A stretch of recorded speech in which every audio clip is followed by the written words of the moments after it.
Okay guys, ituturo ko sa inyo kung anong klaseng apps yung viewpoints.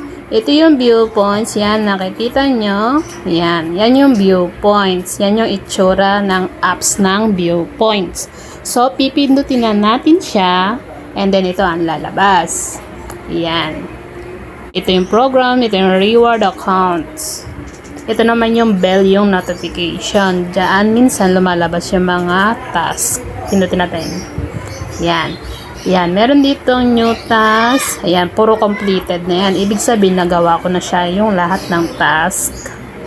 Tapos, punta tayo dito sa rewards. Ito yung rewards na mga nakuha ko.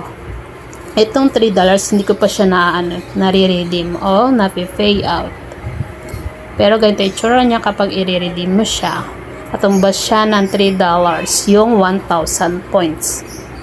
Pero kung ayaw mo pa siyang i-redeem o i-pay out through PayPal, pwede siyang umabot kapag nag 2,000 points, katumbas nyon $6.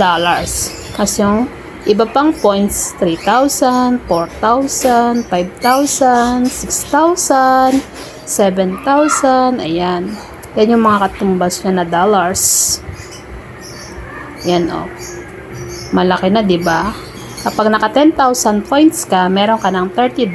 Pero, minsan, nag-automatic siya na re-redeem within 3 months or 90 days. Kapag umabot ka na ng 3 months, hindi mo pa siya nire-redeem, automatic siya na re-redeem o napi-pay out ni Meta Viewpoints. Pero, syempre, mag-Gmail yan or mag-i-email yan.